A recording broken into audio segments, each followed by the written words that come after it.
राजस्थान में पुजारी की हत्या हुई थी। कल ये हत्या की गई। इसके बाद लगातार बवाल जारी है।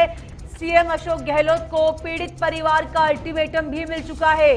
अगर कार्रवाई नहीं की गई तो जयपुर में प्रदर्शन करने की चेतावनी दी गई है पीड़ित परिवार के सदस्यों की ओर से। और पुजारी का दाह संस्कार करने से परिजनों को फिलहाल परिजनों ने इनकार कर दिया है। परिजनों ने 50 लाख मुआवजे और सरकारी नौकरी की इस समय मांग भी की है।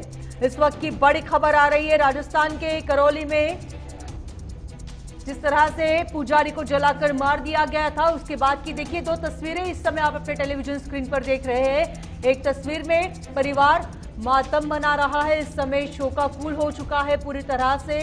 परिजनों में एक शोक की लहर है क्योंकि जिस तरह से परिवार का एक सदस्य इस तरह से उनको मौत मिली, उनको मारा गया है पेट्रोल छिड़क कर उन पर। और दूसरी तस्वीर में गहलोत सरकार को अल्टीमेटम मिल चुका है जिसमें परिजनों ने साफ तौर पर कह दिया है कि मांगे पूरी नहीं की गई तो दाह संस्कार नहीं किया जाएगा। और इसी बीच बीजेपी का क्या कुछ कहना है वो आपको सुनाते हैं। आप सभी ने देखा था कुछ माह पूर्व महाराष्ट्र के पालघर में जिस तरह से हमारे दो साधुओं की निर्मम हत्या कर दी गई पीट पीट कर। उसके बाद अब कांग्रेस शासित राजस्थान में भी जिस तरह से कल पुजारी जी को जलाया गया, दिन दहाड़े जलाया गया पुजारी जी को, इस पर कोई बात नहीं बोल रहे हैं राहुल गांधी जी और प्रियंका वाड्रा जी। और उत्तर प्रदेश के हाथरस पर पूरी राजनीति करने आ गए थे। दंगा कराने की साजिश कर रही थी कांग्रेस। यहां पर उनके नेता का स्टिंग ऑपरेशन सामने आया जहां पर वो कह रहे हैं कि यहां पर दो उनके मरेंगे, दो इनके मरेंगे, तब राहुल गांधी जी आएंगे। तो आप आखिर ये कराकर आप जाना चाहते हैं तो आप राजस्थान भी चले जाइए। पुजारी जी को जलाया गया है उनके उस घर भी जाइए। और आप पालघर के जो हमारे साधु मारे गए उनके घरों पर भी जाइए। क्यों नहीं जाते कांग्रेस के नेता? और यहां पर अगर किसी को खरोंच भी लग जाए और पता चल जाए कि अल्पसंख्यक समुदाय से आते हैं तो फौरन पूरी कांग्रेस, सो कॉल्ड सेकुलर सारे नेता सब दौड़ने लगते हैं, चाहे वो समाजवादी पार्टी के हो, कांग्रेस के हो और तमाम पार्टियों के, आम आदमी पार्टी के। इनको उन पर बड़ा दर्द दिखाई देता है कि इन पर बड़ा जुल्म हो रहा है।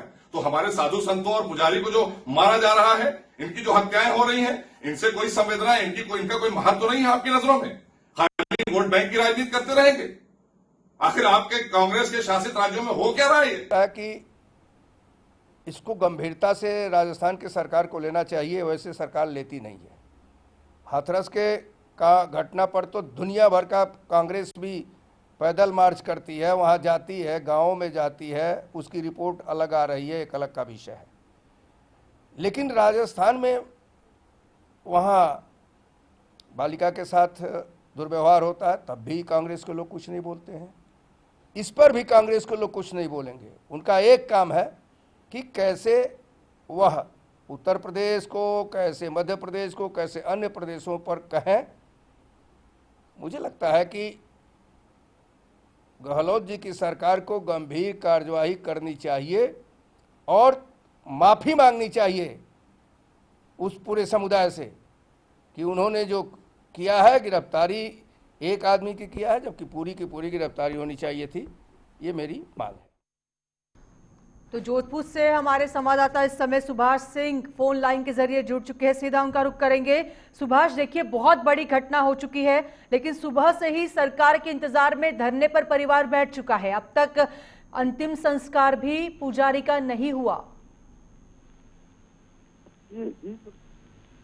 साधु समाज में और उनके आसपास के गांव में काफी लोग हैं और काफी सुरक्षित हैं जी। और प्रदर्शन की तो अपन अगर जोड़े तो ये हाथरस वाले जो कांड हुआ है तो जो है उसका रिवर्स केयर जो है ये भाजपा ने राजस्थान में डालने की कोशिश की है।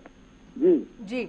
लेकिन सुभाष देखिए, इस तरह की घटनाओं में राजनीति करना कहाँ से उचित है?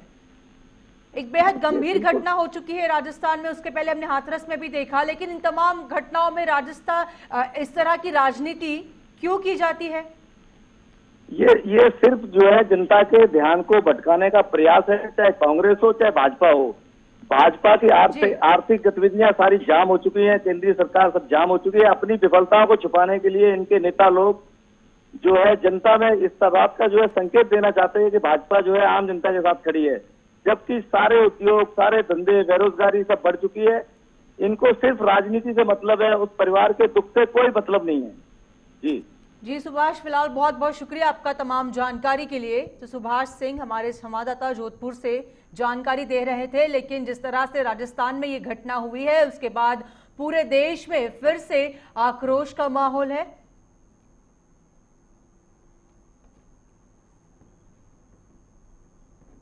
और इसी खबर पर बीजेपी के सांसद क्या कुछ कह रहे हैं, वो आपको सुनाते हैं। ये घटना बड़ी दुखित है।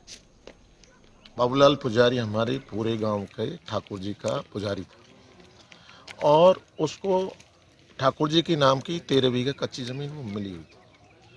और ये जो कराड़ा आता है जमीन का पहाड़ी का, वो जिसकी नीचे जमीन होती है उसी का माना जाता है। और हम ठाकुर जी का इस जगह को मान रहे थे। तो इसमें हमारी आम बस्ती ने इकट्ठा होकर ये फैसला किया कि भाई ये ठाकुर जी की पूजा करता है और ये इसी की ज़मीन है, अपन की, ये पूरे गांव की मान लो, लेकिन इस पे जो ठाकुर जी की पूजा करता है तो बाबूलाल वैष्णव की है और बाबूलाल वैष्णव इसमें रह सकता है। बाबूलाल वैष्णव इस पर छप्परपोश कुछ भी निर्माण कर सकता है। गाँव का और कोई भी नागरिक इस पर अवैध कब्जा नहीं करेगा। लेकिन ये सारी रिपोर्ट हमने पटवारी को दी।